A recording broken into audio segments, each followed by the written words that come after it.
Os vazamentos de dados têm sido recorrentes em nosso país. Este ano, houve o maior caso da história do Brasil, no qual um criminoso publicou em um fórum online informações como CPF, título de eleitor, e-mail e endereço de mais de 220 milhões de brasileiros. Esse e outros casos de vazamentos pelo mundo podem causar sérios danos às vítimas. É comum que alguns aplicativos, se aproveitando da falta de atenção dos usuários, solicitem permissão de acesso a informações que não têm relação com a finalidade do aplicativo. Mas você já pensou por qual motivo esses aplicativos querem ter acesso a essas informações? Para onde vão essas informações? Quem teria acesso a elas? Afinal, qual é o sentido de um aplicativo de edição de fotos exigir acesso ao microfone do seu celular? Nesses casos, é necessário ficar atento a um possível compartilhamento indevido de dados. Não li os termos do aplicativo, eu apenas apertei ali, eu aceito, sem ter noção do que eu de fato estava aceitando.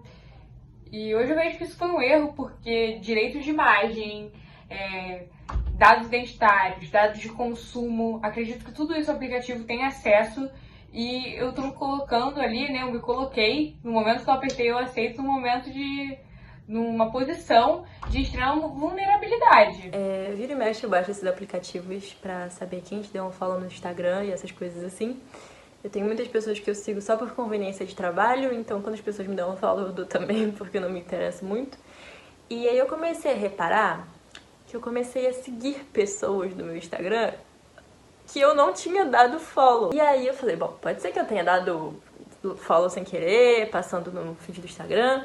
Só que aí eu comecei a reparar que a Apple me mandava sempre notificações falando que estavam tentando logar com a minha conta do ID Apple na China, no México, no Vietnã. Eu falei, não, agora sim tem alguma coisa errada, né?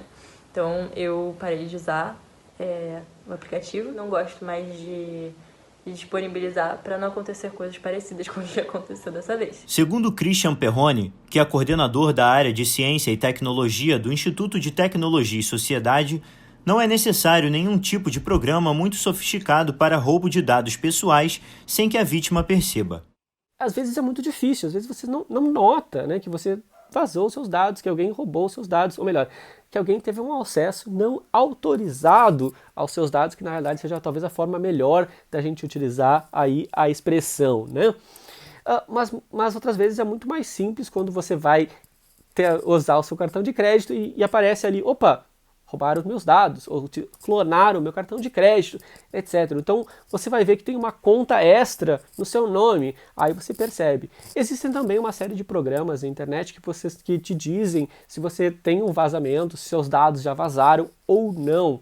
E isso também é um elemento que as pessoas deveriam fazer com uma certa frequência, né? Uma parte do que a gente chama de higiene, né, cibernética, higiene de dados, é que você verifica se os seus dados foram vazados, seja por um programinha, seja com o sistema. Christian também explica uma das técnicas utilizadas pelos criminosos para enganar o usuário e ter acesso aos seus dados. Existe um grau um pouquinho maior de complexidade, que é fazer o que a gente chama de phishing, né? É você enviar uma informação, um pequeno programinha, que você ao clicar naquele link ou abrir esse programinha, você efetivamente está dando acesso a uma série de dados seus próprios.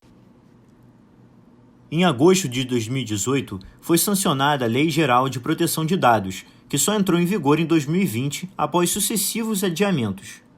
Essa lei defende aqueles que foram prejudicados com suas informações pessoais vazadas em sites. A advogada Laís Ribeiro é especialista neste assunto e ela conta como alguém pode se defender. O primeiro passo é fazer um boletim de ocorrência. É preciso deixar registrado que qualquer ação que possa ocorrer com seu nome não é da sua responsabilidade. Muitas vezes, trata-se de uma fraude no cartão de crédito e compras usando a sua identidade. O boletim pode ser feito em delegacias, principalmente naquelas especializadas em crimes virtuais. Outra forma eficiente seria o site da NPD, o Procon, que também pode receber denúncias desse tipo. E se você tem noção de que determinada empresa que vazou seus dados, você pode entrar no site da plataforma consumidor.gov.br e lá você vai fazer também a denúncia, caso a empresa seja registrada nessa plataforma. E por fim, nada impede que você entre com uma ação judicial para reparação nos juizados especiais. As consequências para as empresas responsáveis pelo vazamento podem ser graves. As penalidades trazidas pela LGPD, elas variam desde a advertência, como até multa, inclusive a publicização da infração. Ou seja, no caso de um vazamento muito significativo, a empresa que for punida por isso vai ter que vir a público expor o que aconteceu e as medidas que ela tomou para remediar a situação, para se também indenizar aquela pessoa que sofreu ou aquele grupo de pessoas que sofreu o vazamento de dados. E as multas, caso sejam aplicadas, elas são altas, elas podem chegar a até 50 milhões por infração. Os profissionais informam maneiras importantes para prevenir o vazamento de dados. Sempre que você abrir um novo aplicativo, ou então aplicativos que você já tenham, aqueles que permitem ter duplo grau de autenticação, façam isso. O WhatsApp tem, o Facebook tem, etc. Aplicativos de banco normalmente tem. Então sempre usem o duplo grau de autenticação, que é super importante. Então tem uma questão pessoal ali e também cuidem com aquele link chatinho, aquele link que lhe dá dúvida, aquele link que bate na sua intuição que provavelmente seja um problema. Provavelmente ele deve ser sim